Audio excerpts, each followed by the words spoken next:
Hello students पिला माने यही वीडियो रे आमे ओटीटी एग्जाम 2026 मसीहार पेपर 2 रो सीडीपी क्वेश्चन गुडी को आलोचना करवा। तेणु जो मैंने आज ओटीटी एग्जाम रो पेपर 2 देइथलो से माने वीडियो को प्रथम रु शेष पर्यंत देखंतु एवं तुमर केते मार्क सीडीपी रे रहउची कमेंट माध्यम रे जणांतु। चलो वीडियो को स्टार्ट करवा। फर्स्ट क्वेश्चन देइची मुखस्थ शिक्षण क्या कहुए से कही ऑप्शन ए देखिए प्रत्येक बुझा ना न बुझी मन रखा ना अभ्यास कर शिखा ना सृजनशील चिंतन। ताले मुखस्थ शिक्षण आम क्या कह जहाँ को आम कौन न बुझी कौन करवा मन रखा आंसर हो ऑप्शन बी। सेकेंड क्वेश्चन देखा शिक्षण को सर्वोत्तम भाव किपरि संज्ञायित करा जाय परिबो। ऑप्शन देखा तथ्य मान रखा ना व्यवहार रे स्थायी परिवर्तन ना अस्थायी प्रतिक्रिया ना शारीरिक अभिवृद्धि। ताला हमारा आंसर हम कौन ऑप्शन बी व्यवहार रे स्थायी परिवर्तन। थर्ड क्वेश्चन देखा भाइगोट्स्की अनुजाई जड़े शिक्षार्थी निजे कौन करिपरिबो ओ अन्यर साहाय्य कौन करिपरिबो से मध्यवर्ती दूरता को कौन कहुए।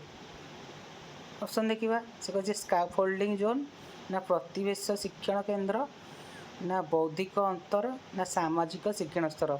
पिला माने जड़े शिक्षार्थी कौन कर अन्यर साहाय्य जोटा से करटा को आम कौन कहू सेटा को आम कहू जोन ऑफ प्रॉक्सिमल डेवलपमेंट जहाँ को आम कौन कहे प्रतिवेश शिक्षण केन्द्र। ताला आंसर है कौन ऑप्शन बी। नेक्स्ट क्वेश्चन देखा कोची बांदुरा सामाजिक शिक्षण तत्व अनुजाई शिशु मैंने किपरि शिखती से कहे शास्त्रीय अनुबंध द्वारा ना दंड और पुरस्कार द्वारा ना निरीक्षण और अनुकरण द्वारा ना प्रयत्न और प्रमाद। पिला माने बांदुरा सामाजिक शिक्षण तत्व क्या द्वारा पिला माने शिखती निरीक्षण और अनुकरण द्वारा ही शिखती। आंसर हम ऑप्शन सी। नेक्स्ट क्वेश्चन देखा कहे डिस्काल्कुलिया रे पीड़ित जड़े शिक्षार्थी मुख्यतः केउं क्षेत्र रे असुविधार सम्मुखीन हेबे से कहे प्रभाव सहित पढ़ा ना हस्ताक्षर और सूक्ष्म शारीरिक चालना दक्षता ना गाणितिक धारणा और संख्या गुड़ी को बुझा ना दीर्घ समय धरी मनोनिवेश करवा। पिला माने आमर आंसर हम कौन डिस्काल्कुलिया कौन हम आम गाणितिक धारणा आउ कौन संख्या गुड़ी को बुझार जार असमत जो मैंने कहते डिस्काल्कुलिया हुए ना नहीं। ताला आंसर है ऑप्शन सी। नेक्स्ट क्वेश्चन देखा निम्नोक्त केउटी प्रयत्न और प्रमाद शिक्षण तत्व पर आधारित द्वितीयक नियम। पिला माने प्रथम हूँ कौन प्रस्तुति नियम सेकेंड हूँ अभ्यास नियम तृतीय हूँ कौन फलाफल नियम। से पचार द्वितीयक नियम किए द्वितीयक नियम ताले किए हम ऑप्शन बी अभ्यास नियम। नेक्स्ट क्वेश्चन देखा से कहे पाठ्यक्रम हूँ कौन से कहे विद्यालय दिया विषय शिक्षा ना शिक्षार्थी मानक शिक्षण अनुभूतिर संपूर्ण योजना ना विहित पाठ्यपुस्तक ना परीक्षा। पिला माने आंसर ताले कौन हम शिक्षार्थी मानक शिक्षण अनुभूतिर संपूर्ण योजना को आम कौन कह पाठ्यक्रम बोली कहवा। ताले आंसर है कौन ऑप्शन बी। तापर देखा अंतर्निवेशी शिक्षार अर्थ कौन से कहूँ भिन्नक्षम शिशु मानक पृथक स्वतंत्र विद्यालय रे पढ़ाइबा ना समस्त शिशु से दक्षता और पृष्ठभूमि निर्विशेष गोटे श्रेणी गृह एकाठी शिक्षा लाभ करवा ना केवल प्रतिभावान शिशु मानक उन्नत संबल प्रदान करवा ना केवल संख्यागरिष्ठ संप्रदाय शिक्षा व्यवस्था करा। पिला माने आमर आंसर हो कौन ऑप्शन बी समस्त शिशु से कौन दक्षता पृष्ठभूमि निर्विशेष गोटे श्रेणी गृह एकाठी शिक्षा लाभ करा कौन अंतर्निवेशी शिक्षा को बुझाऊँ। नेक्स्ट क्वेश्चन देखा कहे जड़े सृजनशील शिक्षार्थी शिक्षक माने एपरी कार्य करवा उचित जहाँ निम्नोक्त केउटी को उत्साहित कर से कहे केन्द्रीभूत चिंतन ना बहुमुखी चिंतन ना घोषी मन रखा ना कठोर नियम पालन करिया। ताले आंसर कौन हो सृजनशील शिक्षार्थी कौटा दरकार बहुमुखी चिंतन। ताले आंसर हो कौन ऑप्शन बी। नेक्स्ट क्वेश्चन देखा निम्नलिखित मध्यरु केउटी शिक्षण एक ज्ञानगत कारक से कहे पोषण ना सहपाठी प्रभाव ना पूर्व ज्ञान ନା ବିଦ୍ୟାଳୟ କୋଠା ବାଡ଼ି ଓ ଭିତ୍ତିଭୂମି। ତାହେଲେ ଜ୍ଞାନଗତ କାରକ କେଉଁଟା ହେବ? ସେଇଟା ହେବ କ'ଣ? ପୂର୍ବ ଜ୍ଞାନ ହେଉଛି କ'ଣ? ଜ୍ଞାନଗତ କାରକ। ନେକ୍ସଟ କ୍ୱେଶ୍ଚିନ୍ ଦେଖିବା, ନିମ୍ନଲିଖିତ ମଧ୍ୟରୁ କେଉଁଟି ଏକ ଦୃଶ୍ୟମାନ ଶିକ୍ଷଣ ସାମଗ୍ରୀ? ପିଲାମାନେ ଦୃଶ୍ୟମାନ ଶିକ୍ଷଣ ସାମଗ୍ରୀ ମାନେ କ'ଣ? ଯେଉଁଟା କେବଳ ଆମକୁ କ'ଣ ଦୃଶ୍ୟମାନ ହେଉଥିବ। ଏଥିରୁ ଚାଲ ଦେଖିବା କେଉଁଟା ହେବ। ରେଡ଼ିଓ। ପିଲାମାନେ ରେଡ଼ିଓ ତ ଆମର କ'ଣ? ରେଡ଼ିଓ ଗୋଟେ ଶ୍ରାବ୍ୟ ଉପକରଣ। ଦୂରଦର୍ଶନ ଗୋଟେ କ'ଣ ଗୋଟେ ଦୃଶ୍ୟ ଶ୍ରାବ୍ୟ ଉପକରଣ। ଟେପ୍ ରେକର୍ଡ଼ ହେଉଛି ଆମର କ'ଣ ଶ୍ରାବ୍ୟ ଉପକରଣ। ତାହେଲେ ଆନ୍ସର୍ କ'ଣ ହେଇଯିବ? Option C diorama. Next question ଦେଖିବା, ଶିକ୍ଷାର୍ଥୀ କୈନ୍ଦ୍ରିକ ଆଭିମୁଖ୍ୟରେ ପାଠ୍ୟକ୍ରମ ମୁଖ୍ୟତଃ କାହା ଉପରେ ଆଧାରିତ? ଅପସନ୍ ଚାଲ ଦେଖିବା। ସେ ଅଛି ଶିକ୍ଷକଙ୍କ ଦକ୍ଷତା, ନା ପାଠ୍ୟପୁସ୍ତକ କଠୋର ପାଠ୍ୟକ୍ରମ, ନା ପ୍ରଶାସନିକ ସୁବିଧା, ନା ଶିଶୁର ଆବଶ୍ୟକତା ଆଗ୍ରହ କ୍ଷମତା। ପିଲାମାନେ ଶିଶୁର ଆବଶ୍ୟକତା ଆଗ୍ରହ କ୍ଷମତାକୁ ନେଇ ଯେଉଁ ପାଠ୍ୟକ୍ରମ କରାଯାଏ ସେଇଟା ହେଉଛି କ'ଣ? ଶିକ୍ଷାର୍ଥୀ କେନ୍ଦ୍ରିକ ପାଠ୍ୟକ୍ରମ। ତାହେଲେ ଆନ୍ସର୍ ହେଇଯିବ କ'ଣ? Option D. ତାପରେ କ୍ୱେଶ୍ଚିନ୍ ହେଲା, ଅନୁକରଣ ଓ ପର୍ଯ୍ୟବେକ୍ଷଣ ମାଧ୍ୟମରେ ଶିକ୍ଷଣକୁ କ'ଣ କୁହାଯାଏ? ସେ କହୁଛି ପର୍ଯ୍ୟବେକ୍ଷଣ ଶିକ୍ଷଣ, ନା ଯାନ୍ତ୍ରିକ ଶିକ୍ଷଣ, ନା ଘୋଷା ଶିକ୍ଷଣ, ନା ନିଷ୍କ୍ରିୟ ଶିକ୍ଷଣ। ପିଲାମାନେ ତାହେଲେ କ'ଣ ହେବ ଆନ୍ସର୍? ପର୍ଯ୍ୟବେକ୍ଷଣ ଶିକ୍ଷଣ, ଅପସନ୍ ଏ। ତାପରେ କ୍ୱେଶ୍ଚିନ୍, ଯଦି ଏକ ପରୀକ୍ଷା ଯାହା ମାପିବା ପାଇଁ ଉଦ୍ଦିଷ୍ଟ ତାହା ମାପିଥାଏ ତେବେ ତାହାକୁ ପରୀକ୍ଷାର କେଉଁ ଗୁଣ କୁହାଯାଏ? ପିଲାମାନେ ତାକୁ କ'ଣ କୁହାଯାଏ? ସେ କହୁଛି ନିର୍ଭର ଯୋଗ୍ୟତା, ନା ବୈଧତା, ନା ବସ୍ତୁନିଷ୍ଠତା, ନା ବ୍ୟବହାରିକତା। ପିଲାମାନେ ଆନ୍ସର୍ ହେବ କ'ଣ?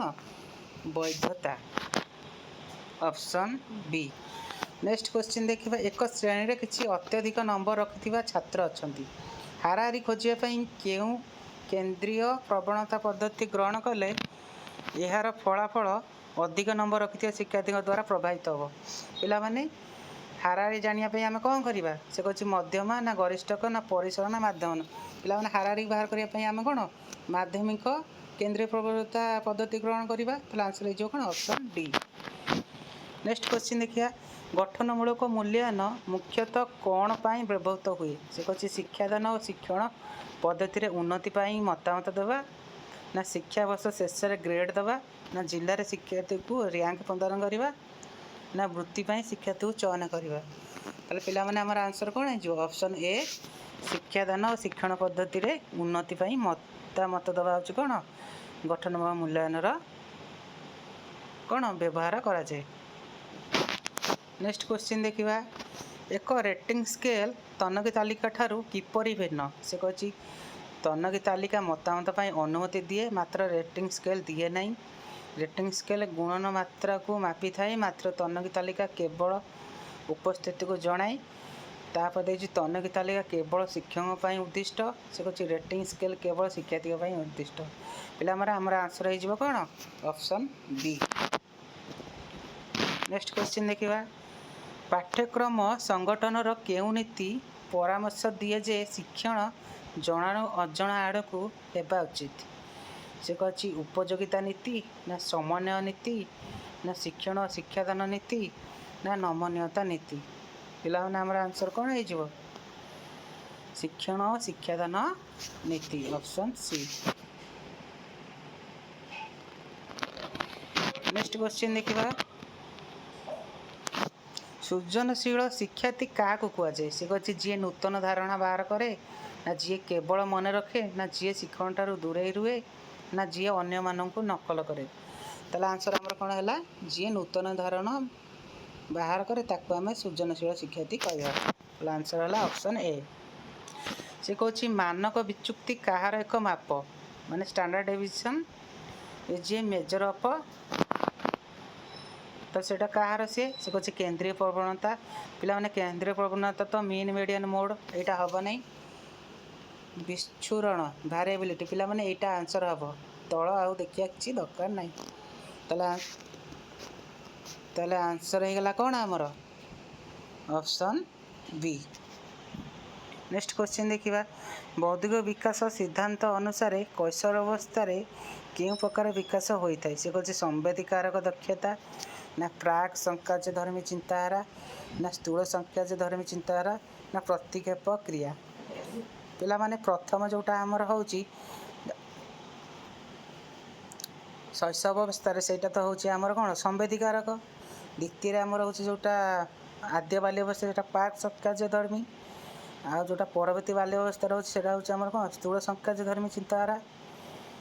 किंतु देख ये स्थूल संकार्य चिंताधारा लिखी किंतु एपटे देख ऑप्शन इंग्लिश टर्म देख लिखी फॉर्मल ऑपरेशनल थिंकिंग। जदि स्थूल संकार्य जाता से लिखि था कौन खाली ऑपरेशनल थिंकिंग माने कंक्रीट थिंकिंग। किंतु एपटे ऑप्शन देती फॉर्मल ऑपरेशन थिंकिंग माने ओडिया टर्मटा भूल अच्छी। ताला आंसर हो कौन ऑप्शन सी।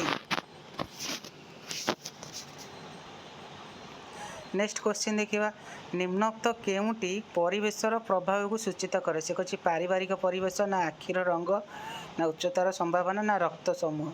ताले परिवेशर प्रभाव किए सूचित करे पारिवारिक परिवेश ऑप्शन ए। तापर क्वेश्चन देखिए जड़े शिक्षक लक्ष्य कले जे जड़े शिक्षार्थी युक्तियुक्त प्रणालिका समाधान कर बहुत भल किंतु सामाजिक संकेत बुझे असुविधार सम्मुखीन होउछि। यह विकासर केउं नीति को दर्शाऊँ।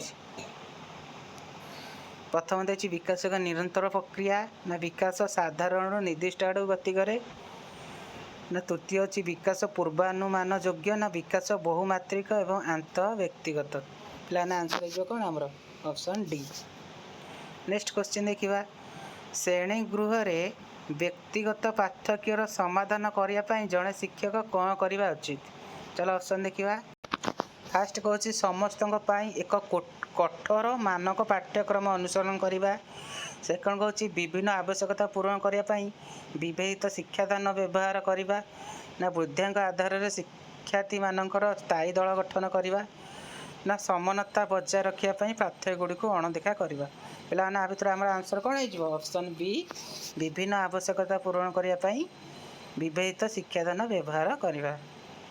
नेक्स्ट क्वेश्चन देखिए कही जदि ए ग्रेटर देन बी एवं बी ग्रेटर देन सी हुए तेबे ए ग्रेटर देन सी रु क्यों ज्ञानात्मक दक्षता जड़े उच्च प्राथमिक स्तर छात्र को वस्तुगुड़िक न देखी या बुझे साहाय्य करे। से कही संचरित अनुमान ना संरक्षण ना वस्तुर स्थायित्व ना केन्द्रीकरण। पे आंसर कौन हम ताले पे आंसर हम ऑप्शन ए ट्रांजेक्टिव इनफरेन्स जोटा को संचरित अनुमान कहूँ जोटा आमर कौन स्थूल संकार्य धर्मी रे अच्छी। नेक्स्ट क्वेश्चन देखिए नोआम चॉम्स्की भाषा विकास तत्व अनुसार क्यों मानसिक संरचना शिशुटारे भाषा विकास रे साहाय्य करे।